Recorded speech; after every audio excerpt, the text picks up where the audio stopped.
In this tutorial, I'll show you how to set up some more advanced textures for your models. So I've loaded up the barrel file that I've put on Moodle for you. If we assign a material to start off with, so just right click on it and go assign new material, and we'll start off by assigning a standard Maya shader with reflective qualities, which is a blin, and I'll show you how this works. If we have a look over here, it brings up the attribute editor. So we've got barrel shape, and then we've got blin, which is the start of our shading network. And the things we've done so far, we've mapped the color channel. So we've put like images onto our objects and done that through the color channel. We're going to have a look at a couple of other channels. We're going to have a look at the bump mapping, and we're also going to look at specular, which is like the reflective properties of it. So we do the bump mapping to start off with, just so we can see it without the color map on there. So we click on the little checker grid there, and we're just going to map a file to that bump map channel. And then this brings up this bump window here. If you ever lose that, if you click off and you lose that, if you click on your barrel again, it's a little bit tricky to get to it, but you've got the little input arrow here. So you go to that, and then you just have to go back one to here, like so, using this icon here. It shows your shader network. You can go up and down. You can also use a hypershade to help you with that. I might show you that in a bit. We want to map the file to the bump value, so look, click on that. Takes us to that file node, click on the folder, and then we'll find the HN barrel bump, the JPEG there. I'll double click on that, and you can see that loads it up. I've got textures turned on, so I've hit the 6 key in the view so I can see them. You can see it's a very strong bump map, so we do want to tone this down a bit. So we'll go back to the actual bump node. So click in here onto that icon, and the bump depth we can adjust here. So if I put this at 0.1, you can see it sort of it makes it a little bit softer. And what it does, the bump map works on just on a grayscale really. The light areas are raised and the dark areas are recessed. So you can give the illusion that there's kind of surface detail on your model by putting a bump map on it. A lot of programs now use normal maps, which are similar to bump maps, operate in a similar way. You just need to use a normal map filter to create the normal maps. But bump maps work fine in rendering in Maya. Well, they work fine in play blasting, so they'll be fine for your high noon. I'll show you in a bit that they, using a standard blin shader, which is a Maya shader, won't necessarily work so well if you decide to do an Arnold render. You have to do things through an Arnold shader. But I'll show you this anyway. We've got the bump map working. We can see now the reflective qualities are even throughout it. Now, what we could do is assign different materials to different polygons, but rather than sort of lay out the topology of your mesh with polygons and edges where you want specific materials, you can do it all with a single texture file, so it makes it a bit simpler. So we go down to the specular color, and we're going to map to this, and we'll go back to file again, and we're going to find the HN barrel spec, and it's this one here. And you can see that if I look at this, the light areas again are going to be shiny, the dark areas are not so shiny. So white is always kind of the on switch, and black is the off switch. Anything in between is sort of a 0.5 value, so it gives a sort of a sheen to this kind of thing.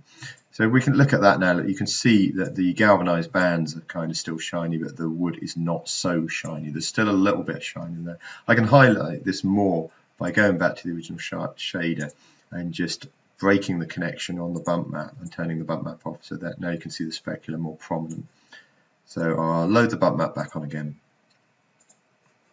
like so, and then the final one is just the color map, which is quite easy to do. You've done that before. So let's click on that, go up to color, click on that, go file, and then we'll go find the file map for the color. Sorry, HN color JPEG.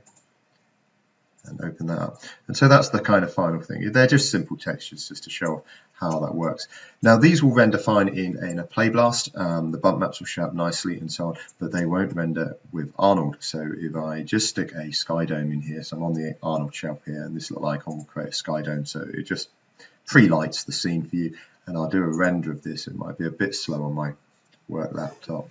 The color map's showing up, but the specular is highly reflective. It's reflecting this floor plane, and the bump map's not showing up. Okay, so the standard color map's working. There might be a way of getting the Maya shaders to work in Arnold. I know they are sort of making tweaks to them with every update of Maya. But if you want those to work properly, you're best to assign a new material and assign an Arnold standard surface shader like so. And then you've got your base one here, so you can map your color channels here.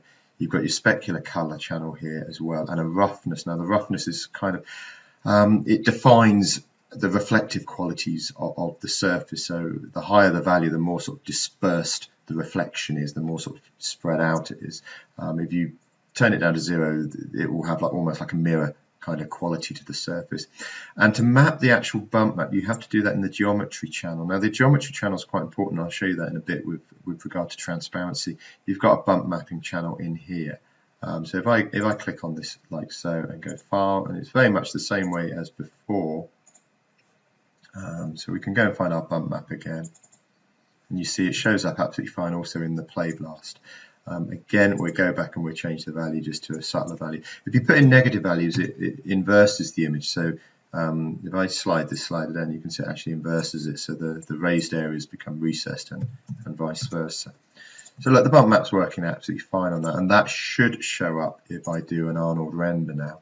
There's no color map or specular map on this at the moment. But if we have a look at that, look, the bump map's showing up absolutely fine in there. It's not particularly a good bump map, but it kind of shows you what you can do with them.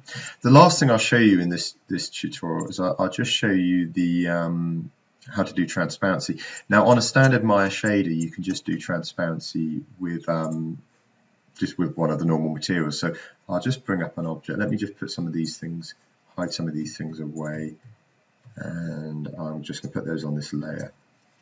So I can't pick them now. That's better. And I'm just going to create a floor plane, just a polyplane like so. And I'll just move that up in the air like this and scale it up. And I'm just going to map an image to this. So I'm going to assign a new material. I'll just do a Lambert.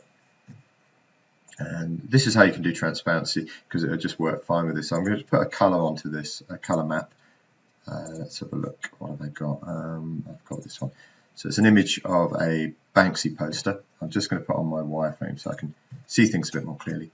And at the moment, this has got no transparency working. So what I need to do is I'm going to map to the transparency channel a black and white kind of outline of this, like a silhouette. So we do just standard way we've done it before, just into here. And we've got one called mask, and you can see what the mask is. The white areas are very opaque, and the black areas will show up as transparent. So I open that and look, that works absolutely great in the Maya viewport. It won't work in the Arnold render again. So again, this method is absolutely fine in Maya. What you've got to be careful of is if you're rendering, if you're play blasting, shadows won't by default show up. Let me just demonstrate this. I'll put a point light into here. Look, I've got that global light, but we've got no shadow showing. Yeah, I think I've got shadows turned on. So let's just create a point light. So we've got a directional light in the scene that can hopefully cast some shadows. If I just move this so we can see the shadow of that polyplane. You can see at the moment it's just casting a shadow of the actual polygon. If you want the shadows to show up in your play blast, you need to select, not select the object, you need to go into your renderer, and they've got a new feature in here that you can show up transparent shadows here. So if I turn that on, you can see the outline of it's not particularly good. There are ways to adjust that and refine that a little bit. I haven't explored that yet. I will have a look into that. But that does turn on the transparency in the shadows. Okay, so you can do that in your play blast like so. But like I said, this will not show up in a Arnold renderer. So if you are planning to do a nice render of your entire scene, you can see this doesn't work. Okay, to get it to work in Arnold, you need to use an Arnold shader again. So right click on this, assign a new material, and we'll use just the standard surface shader again, the AI standard surface. We'll go and map our image onto this. So in our base tab here, I'll close up the specular one. I'm going to map the image onto this.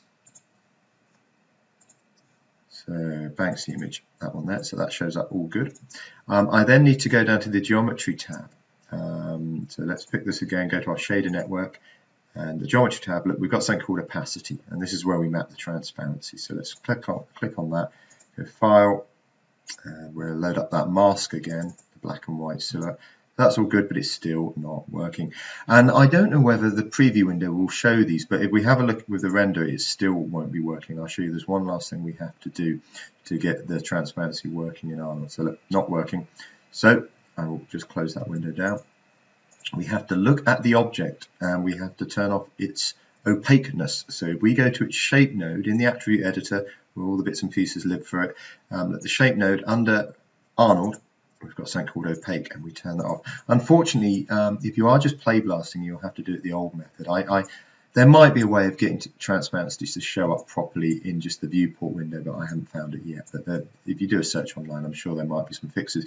If you use an old school Maya shader like a Lambert or a Blinn, they work absolutely fine in the play blast window. But if you're going to do a proper full-on Arnold, you need to use Arnold shaders. So we'll have a look at this again now, and we'll see that the transparency should work now. So if you were rendering this, look, the transparency works absolutely great. So that works fine. Not casting any shadows, but that's probably in the light settings. I haven't played about with the light settings. It might not be set to generate shadows. Okay, I think that shows you kind of some of the basics. It shows you how to do bump maps, it shows you how to do specular maps and so on. It also shows you a little bit of the difference between the Maya standard shaders and also the Arnold shaders. So if you are planning to do your high noon renders as Playblast, then you don't need to worry so much about the Arnold shaders. Okay, you can do everything using Blinn and Lambert shaders and they show up absolutely fine in this window. Just remember, if you are using any kind of transparencies, you need to turn on the transparency shadows for play blasting in the hardware rendering settings here, like so. And hopefully that will help you render or play blast your high noons.